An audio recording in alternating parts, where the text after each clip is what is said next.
আমিও আগে সভা যারা আয়োজন করেছেন তাদের ধন্যবাদ দিয়ে তাদের পক্ষ থেকে যারা দাঁড়িয়ে আছেন এবং যারা অনেকক্ষণ বসে আছেন সবার কাছে ক্ষমা প্রার্থনা করছি। আসলে এটা ক্ষমা প্রার্থনা করার মুহূর্ত, কারণ আমারও পা ঝিনঝিন করছে, অনেকক্ষণ বসেছিলাম। তো যারা দুপায়ে দাঁড়িয়ে আছেন তাদের কষ্ট হচ্ছে বুঝতে পারি। আমাদের মোট 6 জন বক্তা বক্তৃতা করেছেন এ পর্যন্ত। জনাব মাসুদুর রহমান থেকে আমি শুরু করেছি, তিনিও তো বেশি সময় নেননি।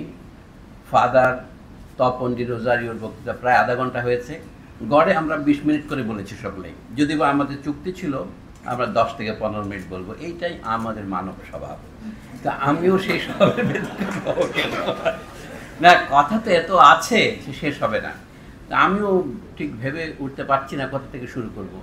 2 মাস আগে থেকেই শুরু করি, কারণ 2 মাস আগে যে ঘটনা ঘটেছে দেশে, ক্ষমতার হস্তান্তর অথবা রূপান্তর, হস্তান্তর তো ঠিক হয়নি, ক্ষমতার পরিবর্তন, পুরনোর বিদায়, কিন্তু নতুনের ঠিক আগমন হয়েছে এমন মনে হচ্ছে না। এই ধরনের পরিস্থিতিকেই ইতিহাসে বলে সংকট, যখন পুরাতন বিদায় হয়েছে কিন্তু নতুনের পুরোপুরি জন্ম হয়নি, এবং সেটা যে কোনো দিকে যেতে পারে। এই জন্য বলে অবস্থা কেমন বলে চমৎকার, অবস্থা খারাপের দিকেও যেতে পারে, ভালোর দিকেও যেতে পারে।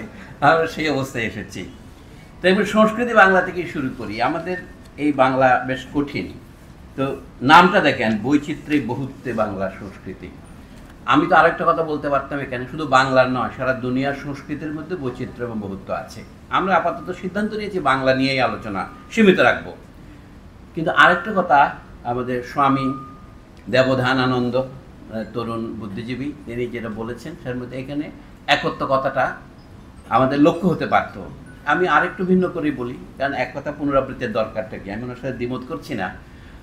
বৈচিত্র্যের সাথে আরেকটা জিনিস আছে, বৈষম্য।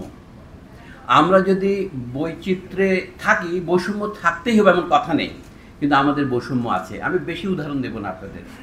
বিশ্ব স্বাস্থ্য সংস্থা বলে একটা বস্তু আছে পৃথিবীতে, তারা এখন নতুন একটা তত্ত্ব বের করে দেখিয়েছে মানুষে পৃথিবীর নানা দেশের মধ্যে স্বাস্থ্যের কীরকম বৈষম্য আছে। তারা শব্দটা ব্যবহার করছে প্রথমে ডিসপ্যারিটি, এখন এটা অনেকে আপত্তি করা, ইংরেজিতে বলছে ইনইকুইটি, বলছে মানে অসমতা। বৈষম্য এবং অসমতা একই কথার 2 রকম প্রকাশ, কিন্তু তার মধ্যে একটু পার্থক্য আছে। কীরকম একটা উদাহরণ দিলে স্পষ্ট হবে। পৃথিবীর নানা দেশের মধ্যে এখন কীরকম বৈষম্য বিরাজ করে। কোনো কোনো দেশে মানুষের গড় আয়ু 80 বছর, আবার বহু দেশে মানুষের গড় আয়ু 40 বছর।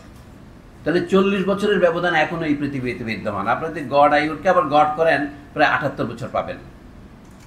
আপনি বলতে পারেন যে গড় আয়ু যেখানে এখনো 40, সেই দেশগুলোর সংখ্যা হয়তো কম। আরেক ধরনের বৈচিত্র্য আছে, প্রত্যেক দেশের মধ্যেই এই বৈষম্য নানা শ্রেণী, নানা অঞ্চল, নানা জাতির মধ্যে আছে।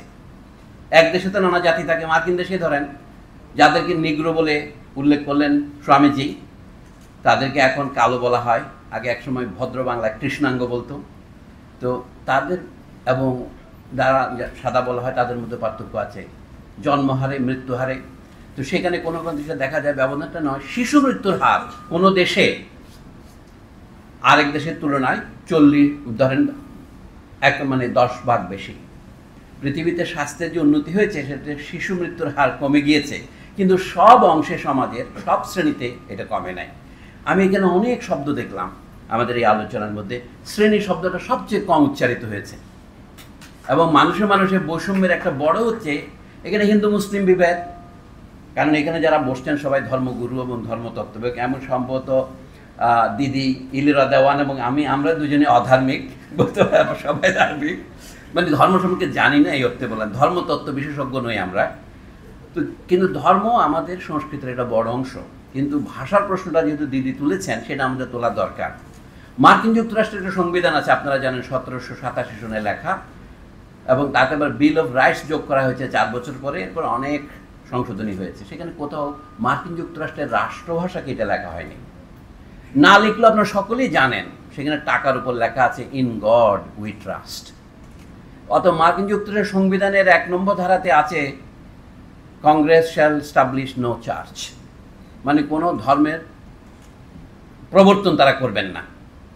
এমনকি যে প্রবর্তিত ধর্ম আছে তাদের মধ্যে তারা কোনো পক্ষ নেবেন না। এর প্রধান কারণ ছিল মার্কিন যুক্তরাষ্ট্রে যারা অভিবাসন নিয়েছেন, অভিবাসন বা বিজয় করেছেন, তারা বেশিরভাগই ছিলেন খ্রিস্ট ধর্মাবলম্বী, এবং তাদের মধ্যে ছিল প্রায় 30 রকমের চার্চ। এপিস্কোপাল, প্রেসবিটারিয়ান, এটা না, আমি এসব নামও জানি না, ক্যাথলিক অল্প ছিল, সবগুলোই হচ্ছে আপনার প্রটেস্ট্যান্ট চার্চের নানা শাখা। সেই জন্য তারা স্থির করলেন যে তারা এমন একটা নীতি অবলম্বন করবেন যাতে কোনো ধর্ম সম্প্রদায়ের প্রতি, মানে খ্রিস্ট ধর্মের অন্তর্গত বিভিন্ন সম্প্রদায়ের প্রতি কোনো পক্ষপাত না হয়। কিন্তু ওখানে যে আগেও মানুষজন ছিলেন তাদেরকে তারা এক প্রকার অস্বীকারই করেছেন। তাদেরকে বলেছেন তোমরা হয় খ্রিস্টান হবে, না হয় তোমরা ধ্বংস হয়ে যাবে। এবং তাদের মধ্যে লাস কাসাসের মতো স্প্যানিশ পাদ্রীরা যারা দক্ষিণ আমেরিকা এবং ক্যারিবিয়ান অঞ্চলে গিয়েছিলেন, তারা অত্যন্ত মানবদরদী ছিলেন।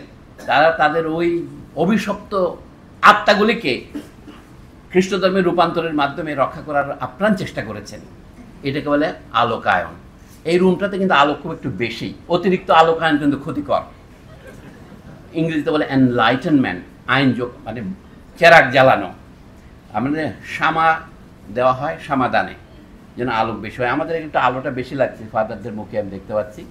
তো আমরা একটু কম আলোতেই আমি আসি, যে আমাদের এখানে নানা ভাষা, নানা বৈচিত্র্য তো আছেই, কিন্তু আমাদের সংবিধান এগুলো স্বীকার করা হয়নি।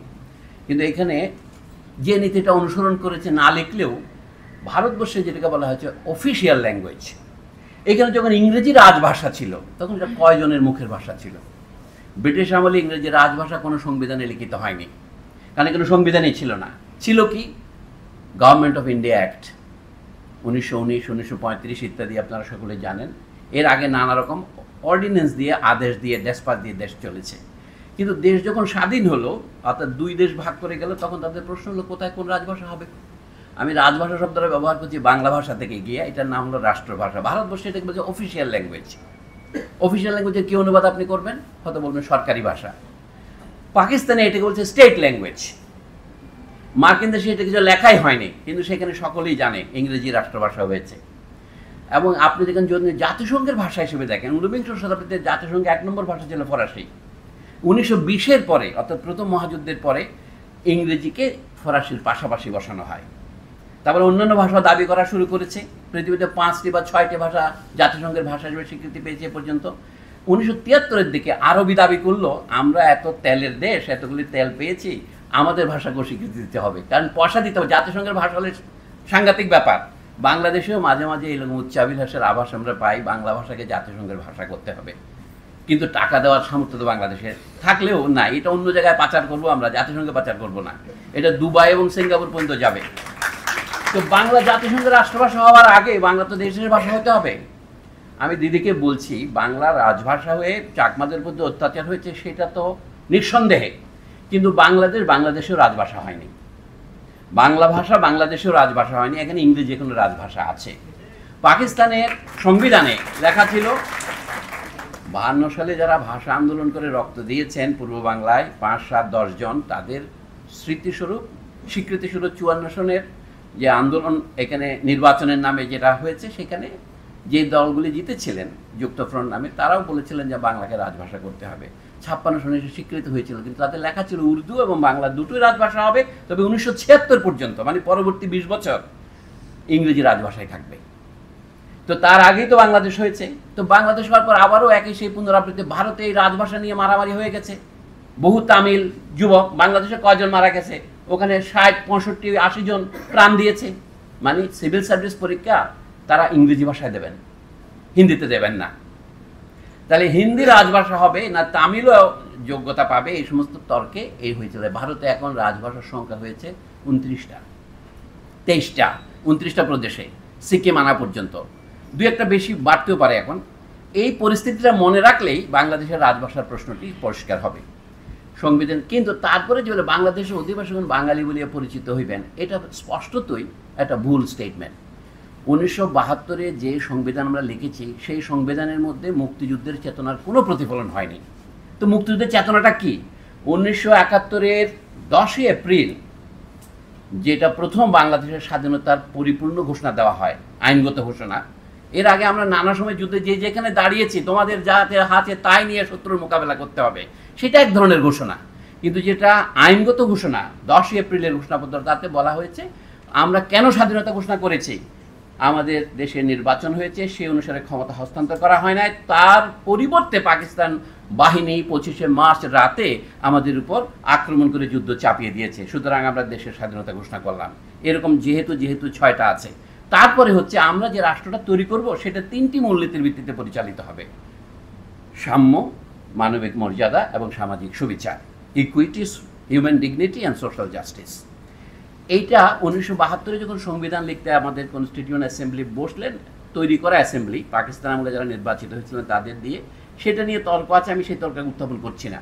কিন্তু তারা এইগুলির কোনোটাই উল্লেখ করলেন না, প্রিয়াম্বলের মধ্যে উল্লেখ করলেন না। বললেন বাংলাদেশ হচ্ছে একটা সার্বভৌম দেশ, একটা ইন্ডিপেন্ডেন্ট, সভরেইন অ্যান্ড ইউনিটারি, একক কেন্দ্রিক দেশ, এখানে কোনো প্রদেশ থাকবে না, এবং এখানে কোনো স্বায়ত্তশাসিত অঞ্চল থাকবে কি না এটাও তারা উল্লেখ করেন নাই। কিন্তু এটা উল্লেখ করলে কোনো অসুবিধা ছিল না। মার্কিন দেশের মতো দেশেও যেমন ওয়াশিংটন ডিসি, এটা হলো কেন্দ্রীয় সরকারের অধীনে, ভারতের দিল্লি কেন্দ্রীয় সরকারের অধীনে, বিশেষ এলাকা পাকিস্তানের মূলেও ছিল, ফ্রন্টিয়ার এরিয়া ছিল, এরকম থাকতে পারতো। কিন্তু ঘোষণা না দিয়ে বলা যে Bangladesh is an independent, sovereign and unitary country, সেটাও হলো। কিন্তু সাম্য, মানবিক মর্যাদা এবং সামাজিক সুবিচারের কোনো উল্লেখও হলো না। এবং গত 53 বছরে এটার কোনো প্রয়োগ যে হয়নি তা আমরা এই 53 বছর পরে টের পেলাম। 2 মাস আগে 5ই আগস্টের বিপ্লবে যদি কোনো রাজনৈতিক তাৎপর্য থাকে, এটা হচ্ছে সেই সাম্যের দাবির পুনরুত্থান। কিন্তু সাম্য শব্দটা প্রবর্তিত হয়েছে বৈষম্য বিরোধী এই শব্দের মধ্য দিয়ে। ওই যে বললাম বিশ্ব স্বাস্থ্য সংস্থার ডিসপ্যারিটিকে বলা হয়েছে ইনইকুইটি, কারণ ডিসপ্যারিটি অনেক কঠোর মনে হয়, সেখানে যেন শোষণের কথা আছে। এখন বলে কি আমরা সবাই উন্নতির পথে এগিয়ে চলেছি, কিন্তু সবাই সমান মাপে এগুতে পারিনি, আমাদের মধ্যে ইনইকুইটি আছে, এটাকে অসমতা আছে, এটাকে সমতায় রূপান্তরিত করতে হবে। সেই হিসেবে বলি বাংলা সংস্কৃতি যদি আমরা বলি, বাংলা কথাটা বলছি এই দেশের নাম বাংলা, কিন্তু আমাদের দেশের নাম বাংলা বুঝলাম, আমাদের যে বাঙালি বলা হয়, দিদি শোনেন আমি আমার বাঙালির গল্প বলছি, মনে কিন্তু বাঙালি জাতীয়তাবাদী মনে করেন না ওকে। আমাদের বাঙালি বলা হয় কি জন্যে? আমরা বাংলা ভাষায় কথা বলি সেই জন্যে, না আমরা বাংলাদেশে বাস করি সেই জন্যে? এই ব্যাপারে রবীন্দ্রনাথ ঠাকুরের মত হচ্ছে আমরা বাংলা ভাষায় কথা কহিয়া থাকি, তাই আমাদেরকে বাঙালি বলা হয়। মানে বাংলা যারা কথা বলে তারা সবাই বাঙালি। আচ্ছা, তাহলে বাংলাদেশের সবাই লোক তো বাংলায় কথা বলে না, কেউ কেউ বাংলা শিখেছেন। যেমন আমারও মাতৃভাষা বাংলা নয়, আপনার শুধু নয়, আমার মাতৃভাষা চাটগাইয়া, এবং এটা চাকমা ভাষার সাথে বাংলার যে দূরত্ব, চাটগাইয়ের সাথে তার দূরত্ব অনেক কিছুটা 2 বিঘত বেশি। কিন্তু তারপরেও বাংলার উপভাষা বললে চট্টগ্রামের লোকেরা গৌরববোধ করেন, অন্তত আব্দুল করিম সাহিত্য বিষয়ে গৌরববোধ করেন, অন্তত এনামুল হক গৌরববোধ করেন। এখন আপনি চাকমা ভাষাকে রাজনৈতিক কারণেই মনে করছেন যেটা বাংলার উপভাষা নয়। বাংলার উপভাষা শ্রীমন্তী কুমার চট্টোপাধ্যায় বলেছেন, যেমন একসময় অহমিয়া ভাষাকে বাংলার উপভাষা বলা হতো, উড়িয়াকে বলা হতো। কাজে চাকমা অথবা ত্রিপুরা সবারই অধিকার আছে নিজ ভাষাকে ভাষা বলে সংজ্ঞা করার। যদি অহম যদি পারে, চাকমা পারবে না কেন? কিন্তু চাটগাইয়েরা সিদ্ধান্ত নিয়েছে পারবে না। চাটগাইয়েরা ডক্টর এনামুল হক বিশেষ করে বলতেন, খবরদার বাংলাকে কখনো চট্টগ্রামের ভাষাকে আলাদা ভাষা বলবে না, এটা বাংলার উপভাষা। এটা তার বইতে আছে, চট্টগ্রামী বাংলার অভিধান। তো যা হোক, আমার বক্তব্য হচ্ছে বাংলায় নানা ভাষা আছে, যদি বা একটা বাংলা ভাষা হয়েছে। এই ভাষার নাম রবীন্দ্রনাথ বলেছেন, কিন্তু ইংরেজদের পক্ষ থেকে যিনি বাংলায় একটা ব্যাকরণ লিখেছিলেন, বলা হয় প্রথম ব্যাকরণ, প্রথম মুদ্রিত বই, নাথানিয়েল ব্রাসি হালের, ইনি বাংলার নিজের নাম হালের লিখতেন। সেই ভদ্রলোক বলেছেন, বইয়ের নাম দিয়েছিলেন কি ইংরেজিতে 1778 সনে, এটা ছাপা প্রথম বাংলা বই বলে দাবি করা হয়। বইয়ের নাম দিয়েছেন কি, a grammar of the Bengal language.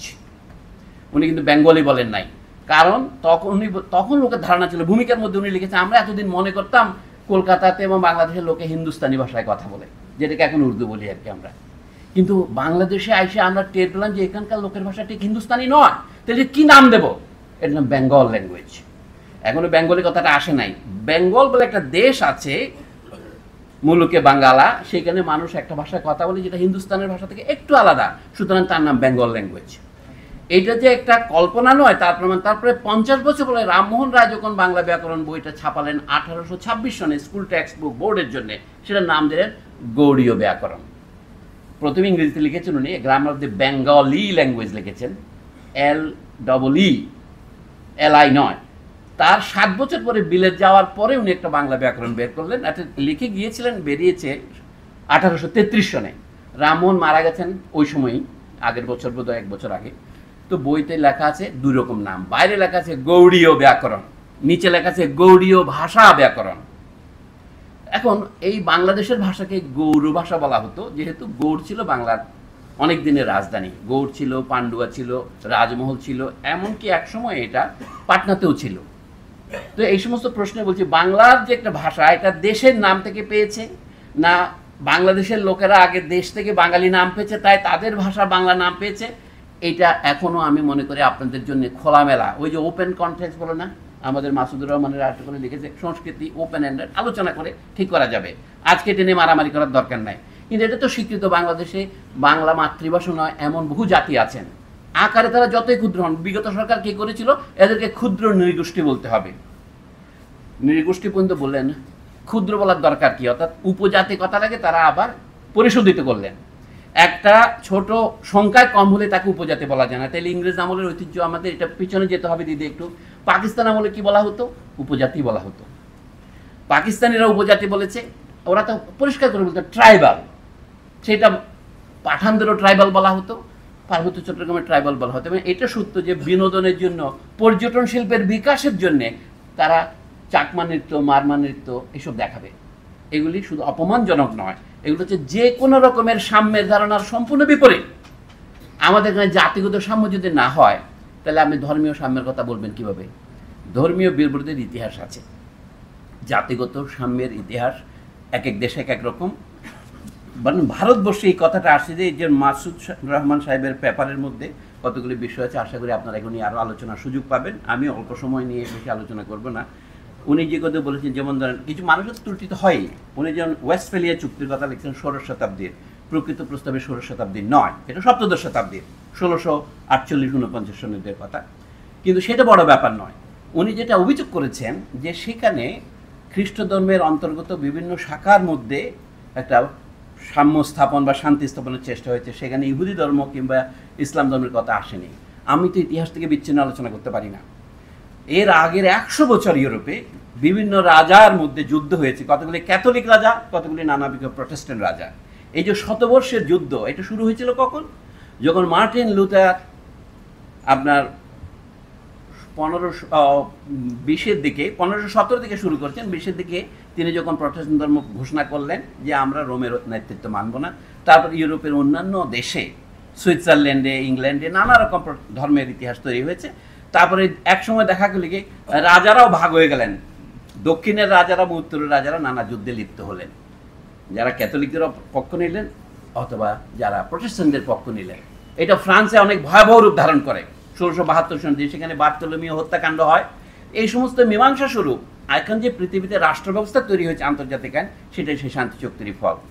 অনেক দিন পর্যন্ত, ফরাসি বিপ্লব না হওয়া পর্যন্ত, একই সাথে যে কথাটা আমরা বলতে চাই, এখন শান্তি তো করেছেই। হিটলার এবং মুসলিনের উদ্ভব যখন হলো দুই মহাযুদ্ধের মাঝখানের সময়, তখন তারা বলল, ইউরোপ তারা যে হত্যাকাণ্ড চালালো যুদ্ধের পরে, ইউরোপের বড় বড় মনীষীরা বললেন যে এই তো আমরা নাৎসি এবং ফ্যাসিবাদী বর্বরতা ইউরোপে দেখতে পাচ্ছি। কিন্তু তার আগের 400 বছর ধরে দক্ষিণ আমেরিকায়, মধ্য আমেরিকায় এবং আফ্রিকায় এর চেয়েও বেশি বর্বরতা তারা দেখিয়েছেন, কিন্তু সেটা ইউরোপীয় মনীষীদের চোখে পড়ে নাই, দু একজন বাদ দিলে, অতি অল্প সংখ্যক লোকের কাছে বাদ দিয়েছে। এবং তারা যে সময় মিথ্যা কথা প্রকাশ করছে, তার মধ্যে কি ক্যানিবালিজম, যে দক্ষিণের লোকেরা কি ওরা মানুষের মাংস খায়, মরা বাপের মাংস খায়, এবং সেগুলো আমরা বিশ্বাস করেছি। কারা? অতিরিক্ত আলোতে যাদের চোখ ঝলসে গেছে, তারা, এনলাইটেনমেন্টের পণ্ডিতেরা এই কথাগুলো বলেছে। আমি বলছি, আপনি যদি সত্যকে বাদ দিয়ে শান্তি প্রতিষ্ঠা করতে চান, সেই শান্তি টেকসই হবে না। কাজে সত্য জানার যে সাধনা, সেটা অনেক কঠোর সাধনা, এবং তাতে অনেক রক্তপাত, অনেক প্রাণদান হয়েছে। ইউরোপে বিজ্ঞানের গল্প যেটা আমরা জানি, যে গ্যালিলিও, তার আগে ব্রুনো, ধরেন যাদেরকে হত্যা করা হয়েছে, বন্দি করা হয়েছে, কোপারনিকাস মরে গিয়ে বেঁচে গেছেন, আরও বহু লোককে নিপীড়িত করা হয়েছে। এটা আমরা বিজ্ঞানের সাধনার ইতিহাস বলি। এই সাধনা আমাদের সকলের জন্য চোখ খুলে দিয়েছে যে বৈজ্ঞানিক সত্যের সাথে ধর্মের সত্যের বিরোধ দেখা দিয়েছিল। কিন্তু এখন সবাই বলতেছে এটা হলো রেকনসিলিয়েশন। না না, ধর্মে আর বিজ্ঞানে আসলে কোনো বিরোধ নাই। এই বিরোধ উৎপত্তি কিন্তু ইসলাম ধর্মের ভিতরেও আছে। তা আমি আপনাদের যেটার দিকে দৃষ্টি আকর্ষণ করতে চাই, একটা বললাম যে শ্রেণী বৈষম্যের কথা বাদ দিয়ে আমরা তো বৈচিত্র্যের আর বহুত্বে বাংলার, আমরা যদি বলতাম বৈচিত্র্যে বহুত্বে এবং বৈষম্যে বাংলার সংস্কৃতি, সত্যের আরও কাছাকাছি যেতাম, কিন্তু পরিত্রাণ পেতাম না। আমি পরিত্রাণের জন্য এখানে দাঁড়াইনি, আমি পরিত্রাণ করতে আসি নাই। কিন্তু এখন বলি, এখন এই গত 2 মাস আগের বিপ্লবের পর দেশে যে নতুন প্রবণতা দেখা দিয়েছে, যে ধর্মের মধ্যে যে নানা সম্প্রদায় আছে, সম্প্রদায় বলতে বাংলাদেশে যে আমরা সাম্প্রদায়িক ইসলাম খ্রিস্ট ধর্মের অন্তর্গত একটি সম্প্রদায় কিনা আপনারা বলবেন না। অনেকে মনে করে কি তিনটাই আব্রাহামিক রিলিজিয়ান, সুতরাং ইহুদি ধর্ম থেকে খ্রিস্ট ধর্ম এসেছে। যীশু খ্রিস্ট আলাইহিস সালাম তিনি নিজেও একজন ইহুদি ছিলেন এবং মরার সময় তিনি হয়তো ইহুদি ছিলেন, এটা বিতর্কের বিষয়। ইসলাম সেই আব্রাহামিক ধর্মের যে ধারা থেকে এসেছে, এই তিনটা ধর্মকে আমরা সেমিটিকও বলি, মনোথেইস্টিকও বলি। কিন্তু তার সাথে যখন ওই ভারতবর্ষে ফিরে আসেন, এখানে ভারতে এখন যে হিন্দুত্বের জিগির উঠেছে, সেখানে তাদের ভাষাটা কি? ভারতীয় ধর্ম হচ্ছে যে সমস্ত ধর্মের উৎপত্তি ভারতে হয়েছে, তার মধ্যে হিন্দু ধর্ম আছে, তার মধ্যে বৌদ্ধ ধর্ম আছে। বৌদ্ধ ধর্মকে এককালে পীড়ন করে পাঠিয়ে দেওয়া হলো, নাহলে চাটগাঁয়ে তো বৌদ্ধের সঞ্চার হলো কেন? আমাদের দাদা হচ্ছেন মহাতেরো আর কি, মুদিতা পাল থেরো, চন্দনাইশ যেখানে আহমদ সোহার বাড়ি সেখানে তার বাড়ি। এই চট্টগ্রামে বৌদ্ধদের একটু নিবিড় সমাবেশের একটা বড় কারণ হচ্ছে বাংলাদেশের অন্যান্য অঞ্চল থেকে তারা তাড়িত হয়ে ওখানে গিয়ে আশ্রয় নিয়েছিলেন। চট্টগ্রামকে এখন যে আমরা সাম্প্রদায়িক সম্প্রীতির অঞ্চল বলি বাংলাদেশে, তার এটা একটা কারণ। চট্টগ্রামে বৌদ্ধ, হিন্দু, মুসলমানরা বহুদিন আছে। আপনারা আব্দুল করিম সাহিত্য বিষয়দের ইসলামাবাদ বই পড়ে দেখেন, চট্টগ্রামে সাম্প্রদায়িক দাঙ্গার ইতিহাস খুবই কম, শুধু ব্রিটিশ আমলের শেষের দিকে হয়েছে। তো আমি বলছি সারা বাংলাদেশে এরকম ছিল, কিন্তু ইতিহাসের প্রত্যেকটি ঘটনা যদি আপনি বিচার করেন, আমাদের এই সময় নাই, তাহলে দেখতে পাবেন একটা ধারার একটা ক্রমিক ছক পাওয়া যায়, প্যাটার্ন পাওয়া যায়। আমি প্যাটার্নের কথাটাই বলছি। ইউরোপে ধর্মে ধর্মে বিরোধ হয়েছে, ইসলাম ধর্মের ভিতরেও শিয়া সুন্নি বিরোধ হয়েছে এবং নানা রকম সম্প্রদায়ের বিরোধ হয়েছে। একটা কথা আজকের এই সমাবেশ থেকে আমার মনে পড়ছে, এখানে যারা এসছেন, স্বামী দেবধ্যানানন্দ, মুদিতা পাল থেরো, ইলিরা দেওয়ান এবং পরিশেষে উনি চলে গেলেন নাকি আমার শেখ মৌলানা আলী হাসান তৈয়ব, আমরা সকলে মনে হচ্ছে যেন বাদশাহ আকবরের আমলে ফিরে গিয়েছি।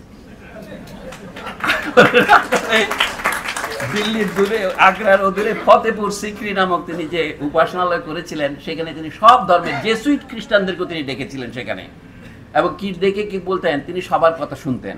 এখন কাহিনীটা হচ্ছে এই,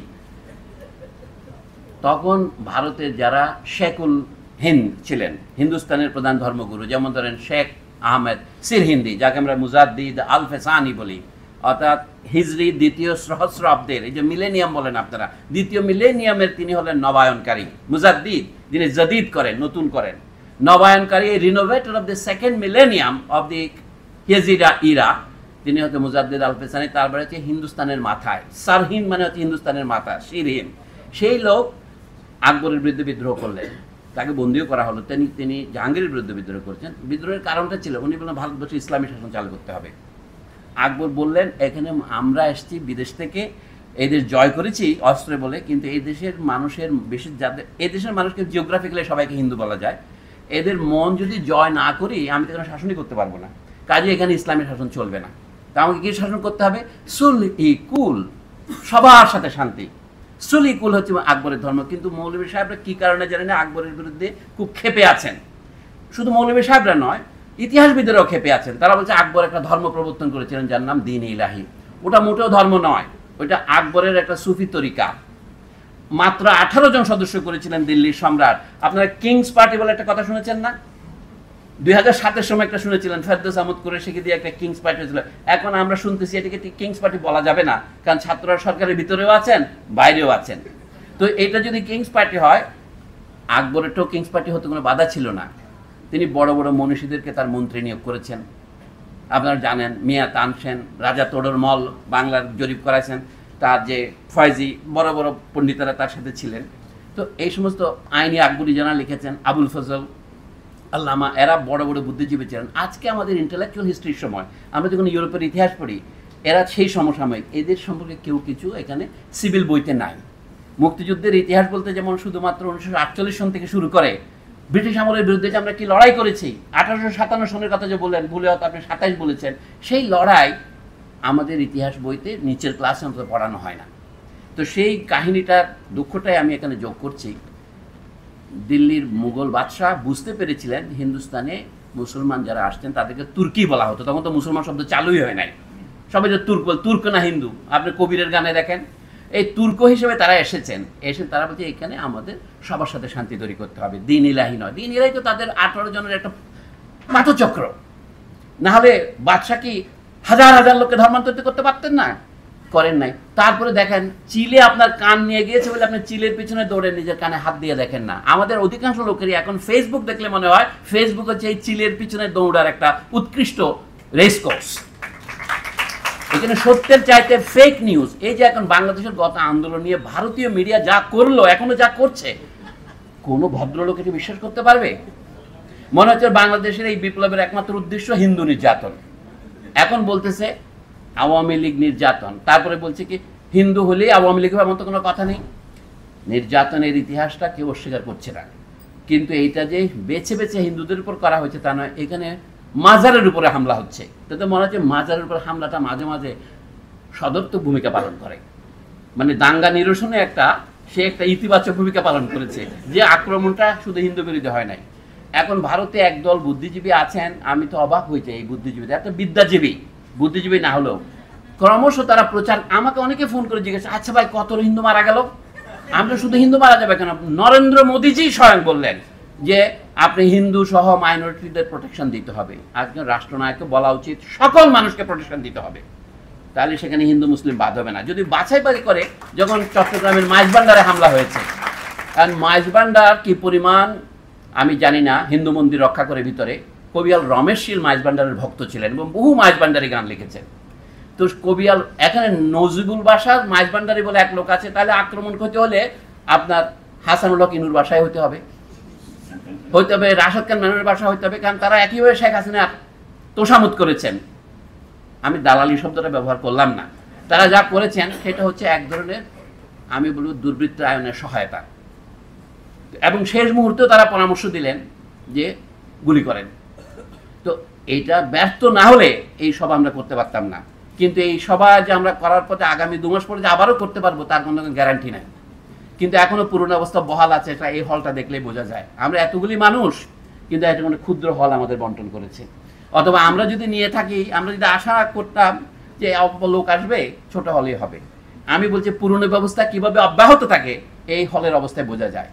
ওখানে বড় একটা হল আছে, সেইটা যদি বাংলা একাডেমি আমাদের এই সপ্তাহে না দিত, গত সপ্তাহে নিতেন বা পরের সপ্তাহে নিতেন অথবা একদিন পরে নিতেন। যা হোক, আমি বলছি এইভাবে চলছে। ইসলাম ধর্মের ভিতরে যে নানা ফিরকা আছে, আমি অতি সংক্ষেপে শেষ করি। ডক্টর এনামুল হক একটা থিসিস লিখেছিলেন কলকাতায় 1935 সনে। তার তত্ত্বাবধায়ক ছিলেন আচার্য, পরবর্তীকালের ভারতের জাতীয় অধ্যাপক সুনীতি কুমার চট্টোপাধ্যায়। বইটা তিনি 40 বছর ধরে প্রকাশ করেননি।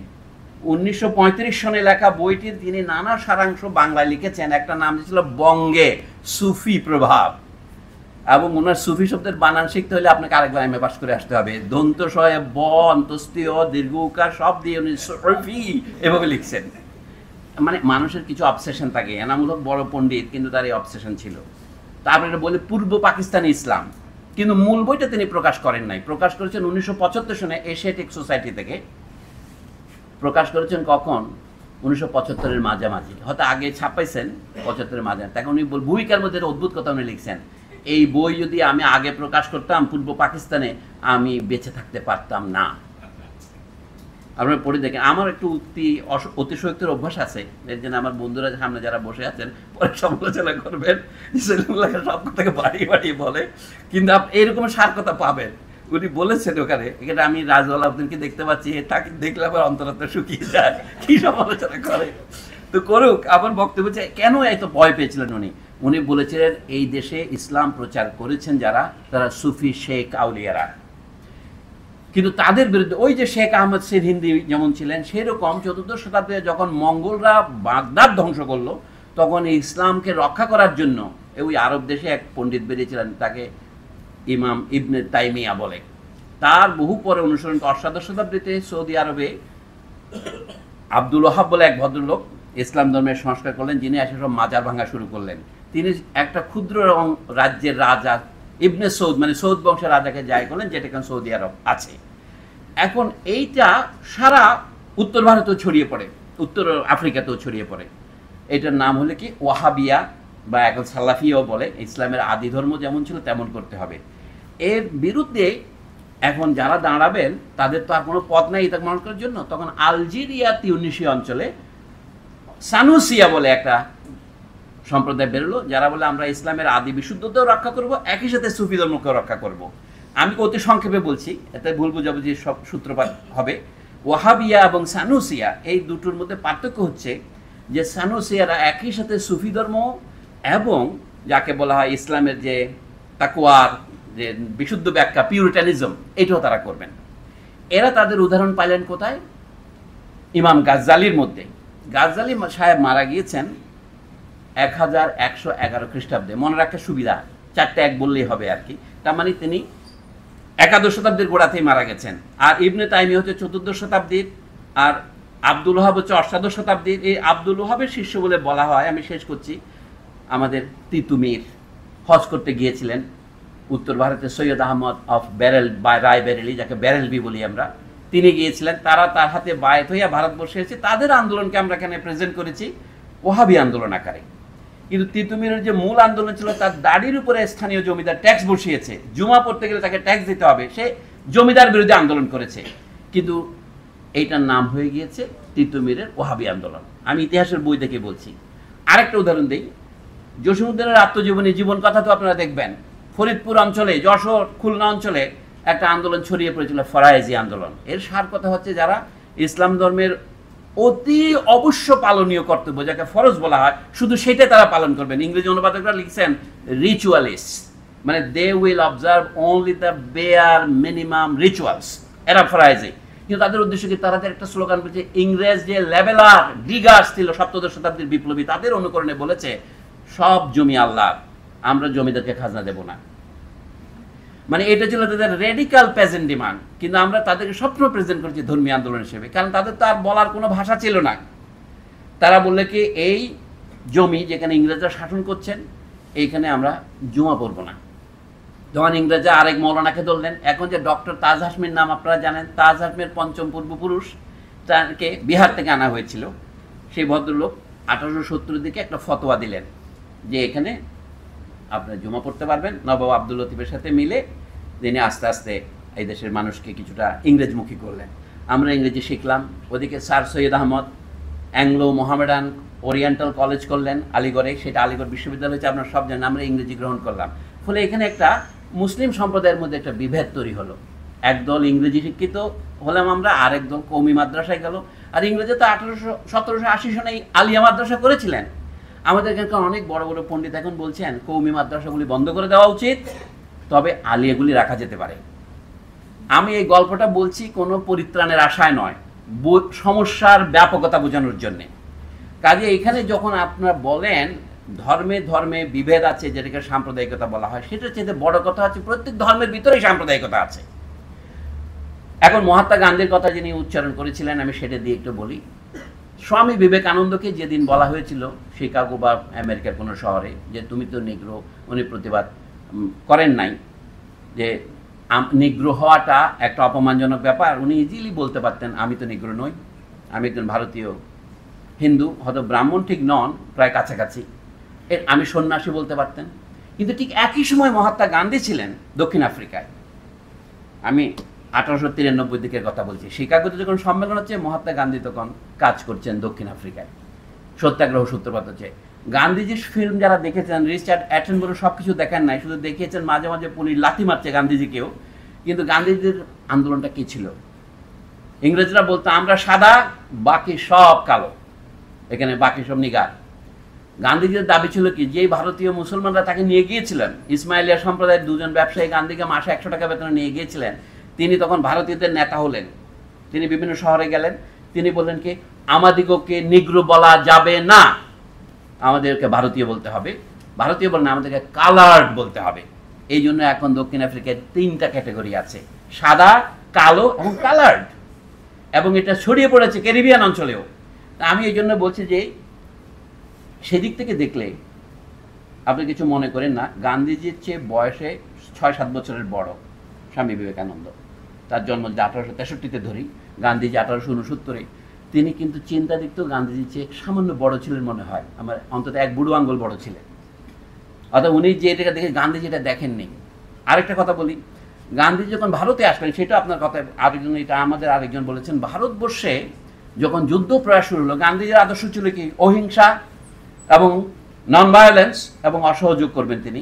কিন্তু যুদ্ধের সময় তিনি 1915 সনে তিনি দক্ষিণ আফ্রিকা থেকে লন্ডনে গেলেন, সেখান থেকে জাহাজ যুগে ভারতে ফিরলেন। তখন এর আগেও তিনি বই লিখেছিলেন হিন্দ স্বরাজ। এখন তিনি স্মরণ করলেন যে ভারতে গিয়ে তিনি কী করবেন। গুজরাটের গ্রামে গ্রামে ঘুরে ঘুরে তিনি সৈন্য সংগ্রহ করেছেন ইংরেজদের পক্ষে যুদ্ধে যোগ দেওয়ার জন্য। কেন যোগ দেবেন? গান্ধীজি আত্মজীবনীতে তিনি লিখেছেন, আমি বদনাম করছি বলতে পারবেন না, হয়তো ইংরেজি ভালো বুঝি না আমি, কিন্তু উনি এটা গুজরাটি ভাষায় লিখেছেন। তার প্রথম জীবনী সত্যের প্রয়োগ, এটার নাম ছিল, যেটা ইংরেজির নাম হচ্ছে মাই অটোবায়োগ্রাফি অথবা the story of my struggle with truth, সত্যের প্রয়োগের এত কাহিনী। সেখানে তিনি লিখছেন, আমি ইংরেজদের পক্ষে সৈন্য জোগাড় করেছি কি জন্য জানেন?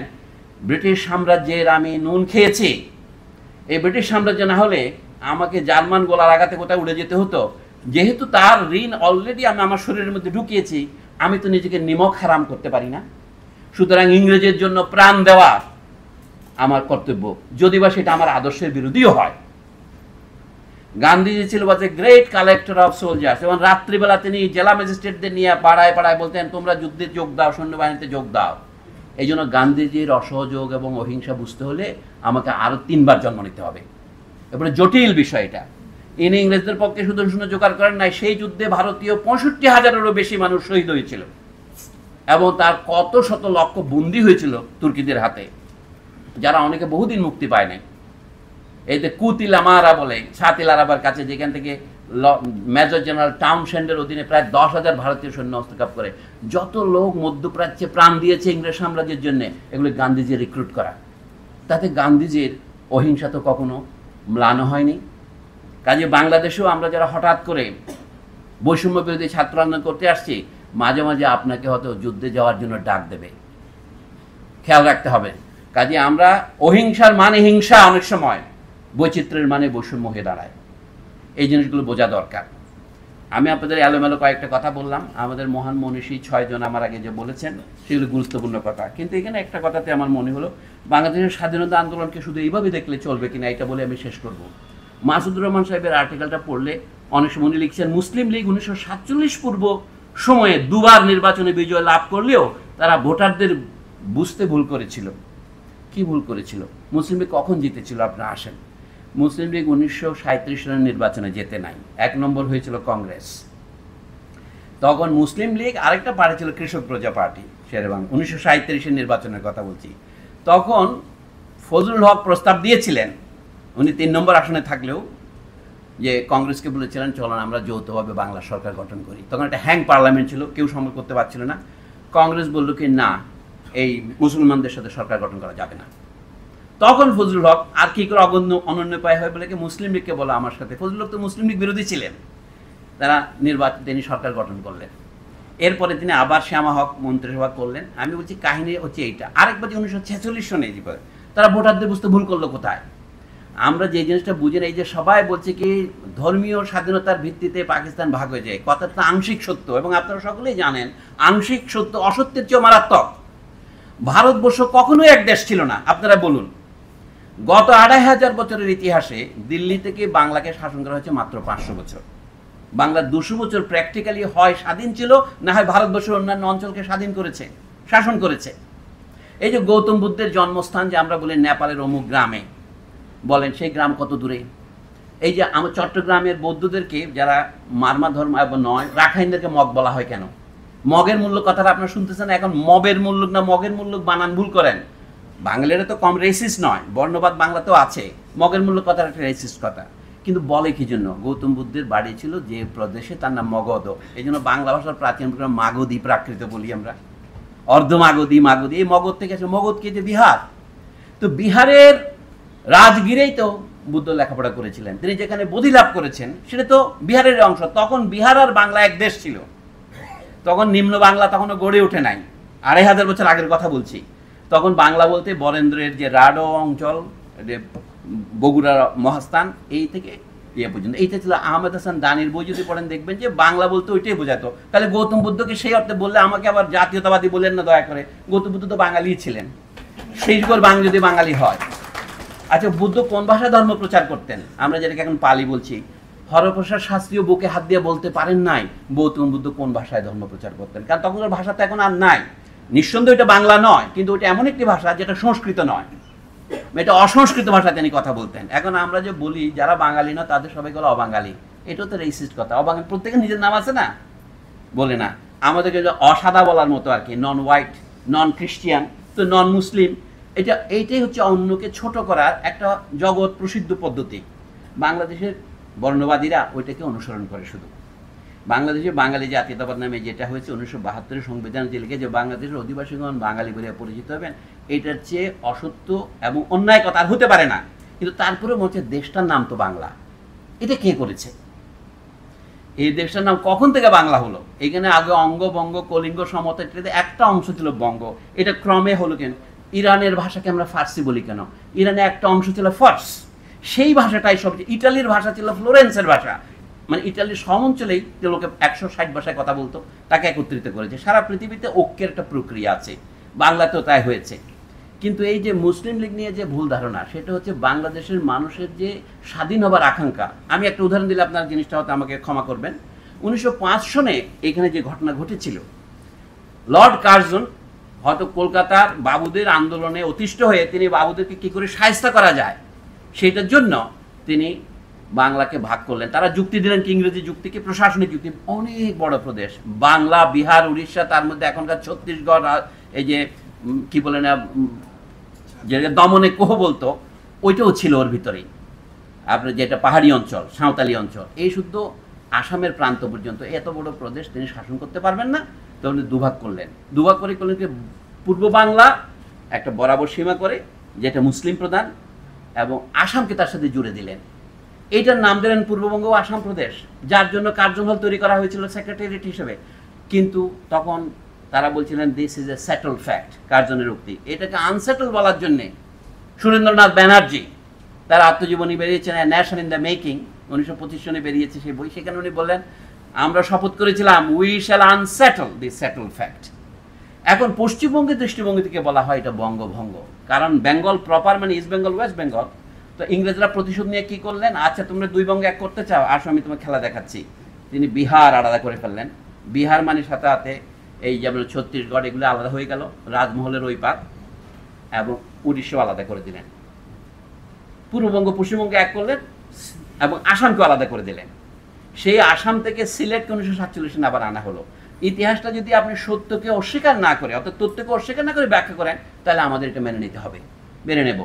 তাহলে 1905 সনের যে বঙ্গভঙ্গ, এটা পশ্চিমবঙ্গের দৃষ্টিকোণ থেকেই বলা। আপনারা যারা সিনেমা নির্মাণ করেন, আবার পয়েন্ট অফ ভিউ কি থেকে, অ্যাঙ্গেল, ক্যামেরা কোথায় বসে, look at the whole situation from West Bengal's point of view, এটা অবশ্যই বঙ্গভঙ্গ।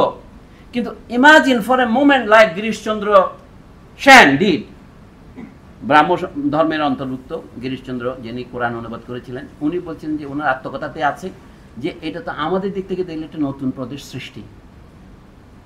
উনি ঢাকার নরসিংদীর লোক, উনি বলছেন ঢাকা তো বাংলার রাজধানী ছিল 17 শতাব্দীতে, ইংরেজ আমলে, মুঘল আমলে।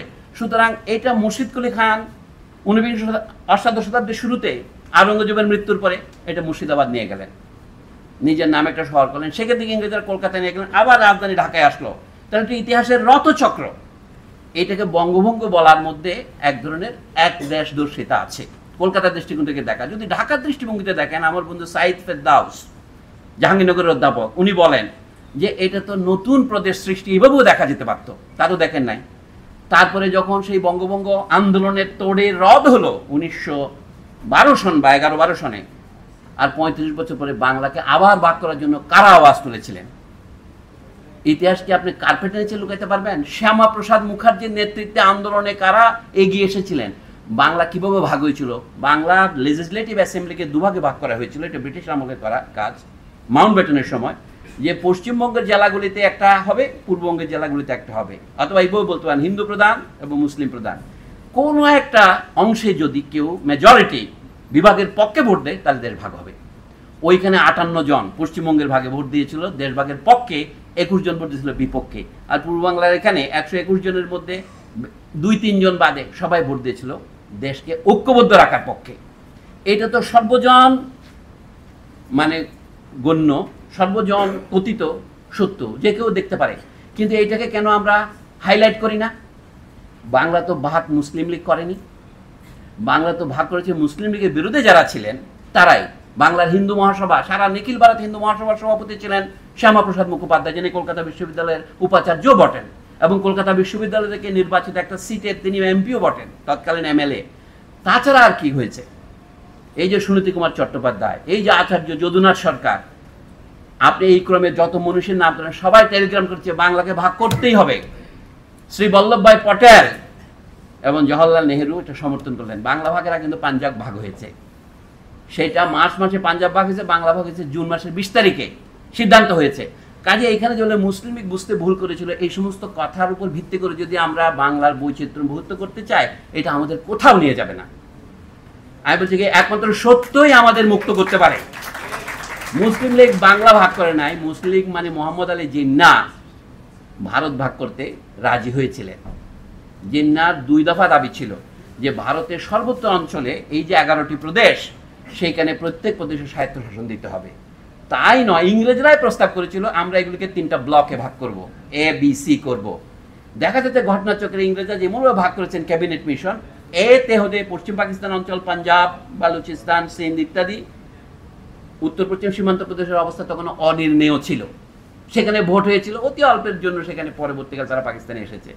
আর পূর্ব বাংলা এবং আসাম, ন্যাচারালি এটা তখন মুসলিম মেজরিটি ছিল, এটা হবে ব্লক সি। কিন্তু এইটা প্রথমে মেনে নিয়েছিলেন নেহরুজি। পরে তিনি 1 মাস পরে যখন সভাপতি হলেন, তিনি বলেন এটা আমরা ভবিষ্যতে মানতে বাধ্য নই। তখন জিন্নাহকে তারা বলালো অনেকটা পিস্তলের মুখে বলার মতো যে আপনি কি আপনার এই maimed, mutilated and moth eaten Pakistan নেবেন, না হলে আমরা তোমার পাকিস্তানও দেব না, স্বায়ত্তশাসনও দেব না।